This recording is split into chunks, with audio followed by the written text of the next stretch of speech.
morning, Vibrant Life community. How are you doing today?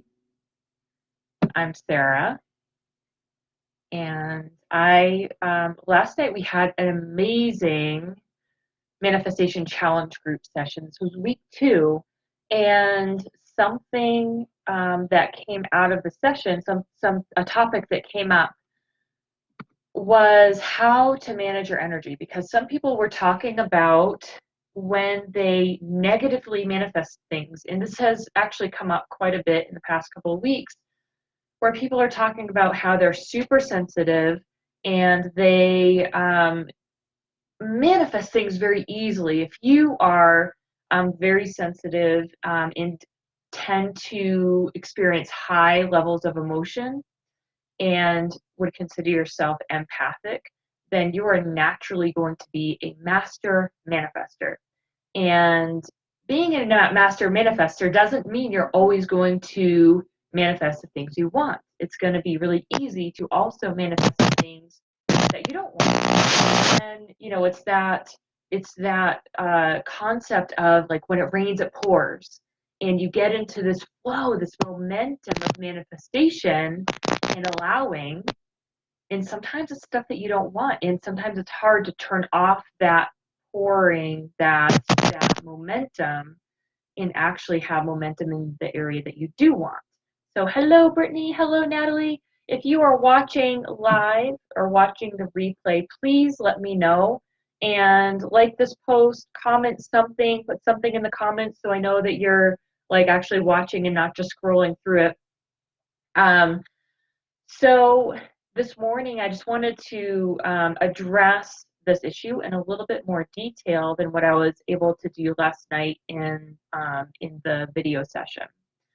So this whole thing of managing energy is really interesting. Hey, Natalie. It's really interesting because if you really think about it, it's not just managing energy. It's not just managing your emotions. If you're managing energy and your emotions, you're just like you're in survival mode and you're preventing yourself from like jumping off the cliff kind of a thing. Like that's energy management. But what if you looked at it as energy leadership? And when you're leading with energy, if you're leading the energy, then you're the one who's in power. You're standing in your power, you're making the decisions, you're setting the intentions. And all of a sudden you start to see the world aligns around you because you are making yourself the highest priority in your world. So let's start off by talking about when you find yourself manifesting things that you don't want.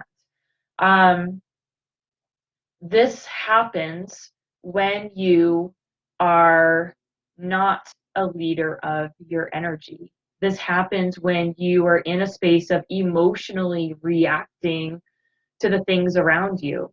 And so, that's why people tend to be in that up and down cycle, because they're emotionally reacting, and they're reacting with anger or excitement or sadness, which is normal to have those responses, but they don't have really control over it, and they start to focus on those problems. And when you focus on the problems, you start to, that focus is an amplifier, especially if you are extra sensitive and you tend to experience emotions very intensely. So the focus of your emotions amplifies whatever is in front of you. So you don't want to try to avoid being angry. I mean, anger is a natural response, or sadness, or depression, or whatever. Those are natural responses to the world. And if you get into this place of, which I see all the time, I used to be in this is how I was raised to behave this way, which is that, you've got to think positive. If you think negative, then you're going to attract bad things into your life. But that's just not realistic. And if you start pushing down the fear, pushing down the anger, those things are still inside of you, and it's going to lower your vibration, and it's going to cause you to attract things that match that vibration that you're holding on to inside of you. So what do? If these intense emotions of fear and anger are amplifiers, and they can contribute to you manifesting things that you don't want, what do? Well, this is where the energy management comes in. And it's really about energy leadership. And you actually do something with those emotions. You don't just like stew in them. You don't just focus on them. You don't just get lost in those emotional states. You actually do something with them. You process them and you get curious about them, and you can actually energetically release them. Emotions are very energetic, you could say, substances. And when you are immersed in that emotion, it's like eating a food. When you eat a food, excuse me, it's like when you eat something sugary, you eat that, and your body can naturally process it for the most part. But if you're constantly eating sugar, it's going to have a lasting effect on your body that your body just can't handle on its own. And so you need to do like a detox, and get rid of the imbalance, bring your body back into balance from your gut flora got out of balance, and maybe there's extra toxicity in your liver, for example. And so you do a detox, and you let go of the adverse effects of the extra sugar, and then you can come back into balance. Well, that's the same thing with emotions. So when um, are immersed in a lot of anger and fear, say when you were a child, and you grew up in a very stressful or chaotic environment, whether it was at home or at school, then you have this like emotional buildup inside of you, because especially as a kid, if you were not taught these tools, you're not processing them appropriately, and especially to the extent that our society is raised in. So as an adult, just like as an adult, if you've never gone through a nutritional detox or like a physical detox, you probably have a lot of stuff to like work through and to process that you just never processed. And you have all this buildup. Same thing with emotions. And so that is the emotional and energetic management aspect, is like the processing of the energy and emotions.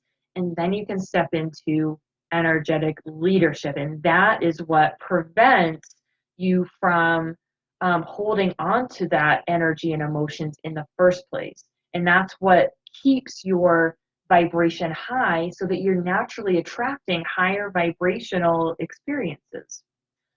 So, to intentionally manifest positive things in your life, you become an energetic leader, a leader of the energy. And the first step to this is giving up control in the need for control in the process.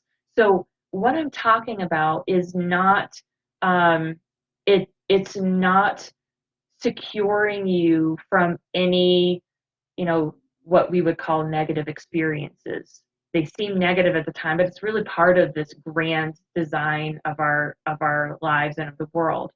Like, people still die, people still get sick, people still get hurt, right? That doesn't mean that you did anything to cause that. That's just part of the natural cycles of life. Um, but so this is not about control and creating the perfect life, because who are you to know what's perfect about life anyway? Because we have such a small scope of this grand picture of life, and what may seem like a tragedy in the moment may actually lead to something better than you could possibly imagine. I love that. Brittany says, that's exactly where I am, giving up control. So give up control and be a partner in the co-creative process. you're not doing this alone. To think that you're doing it alone is delusional. There's no way that um, that we're creating any of this all by ourselves. I mean, there's absolutely no way.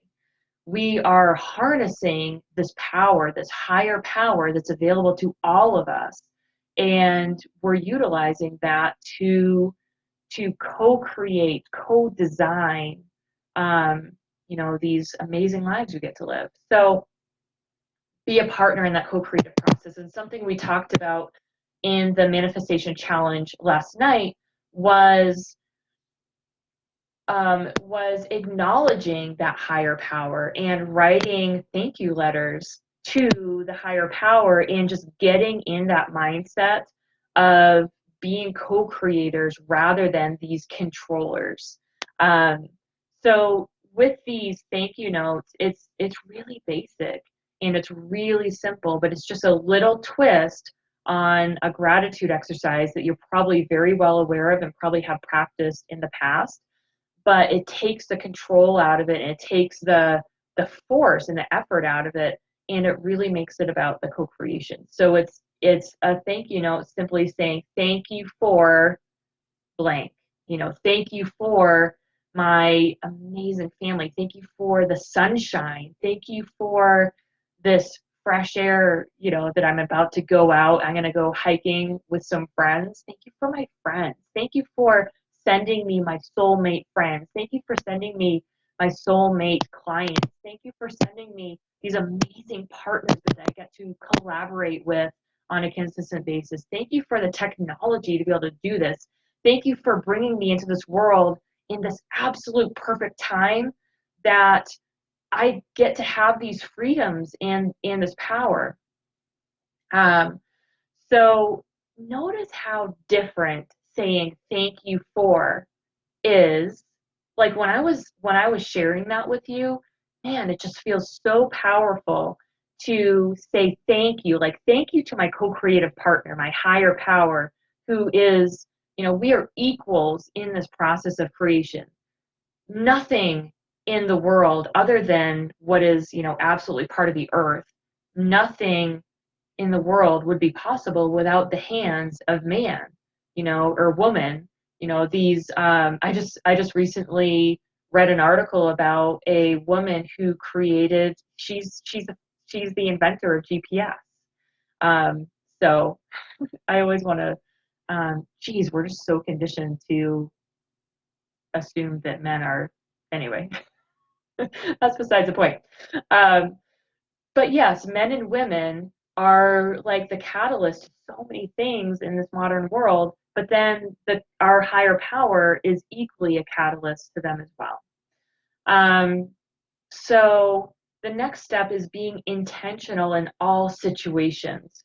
There is this there is this myth that in order to be spiritual, in order to be elevated or higher consciousness, that you need to just go with the go with the flow and just accept whatever comes. But that's not co-creation. That's being a bystander. That's being reactive. Because if you're not intentional, the only other option is to react to what's handed to you.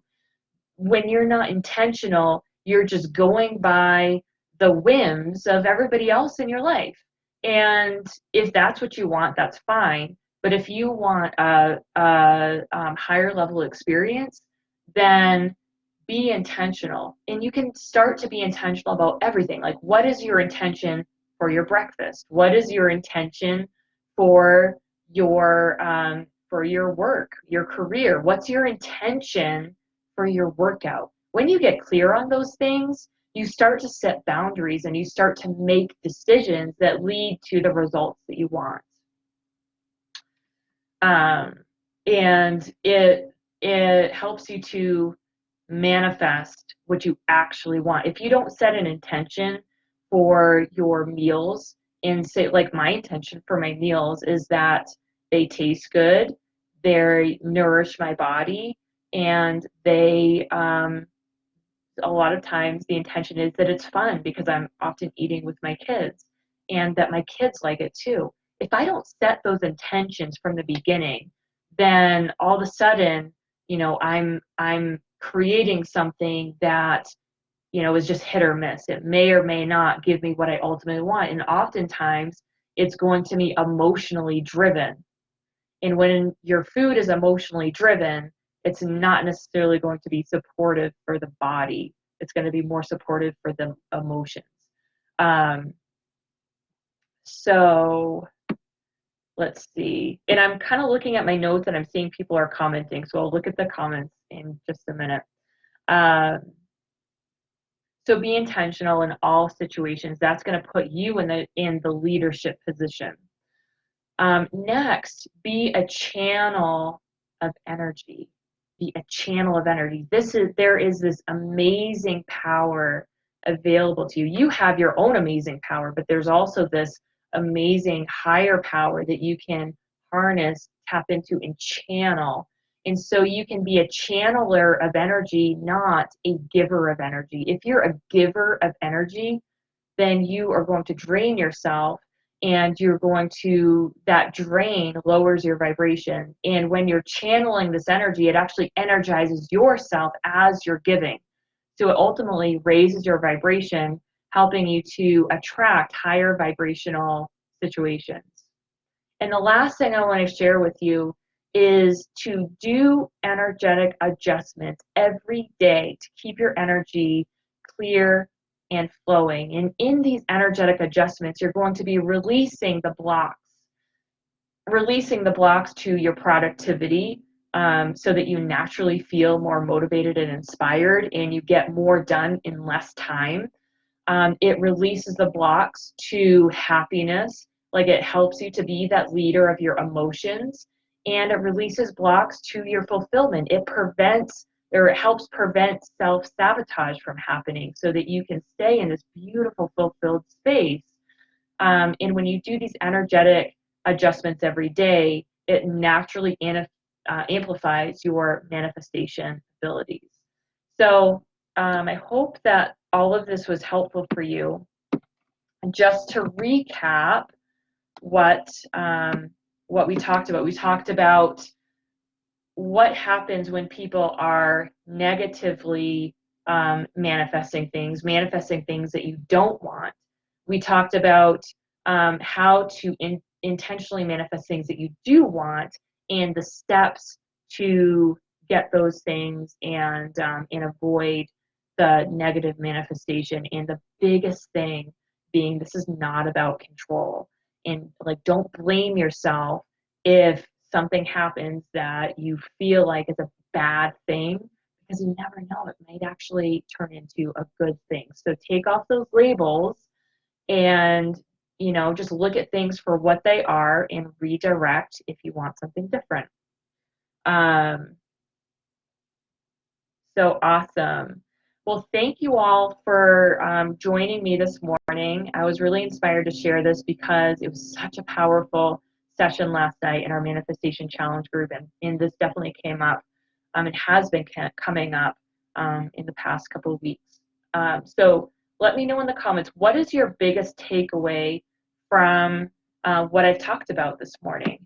What's something that you can do today that will help you to become more of an energy of emotions, more of a leader of emotions and energy? What can you do today to become more of that leader? All right. Thank you so much for joining me, and we will talk to you soon.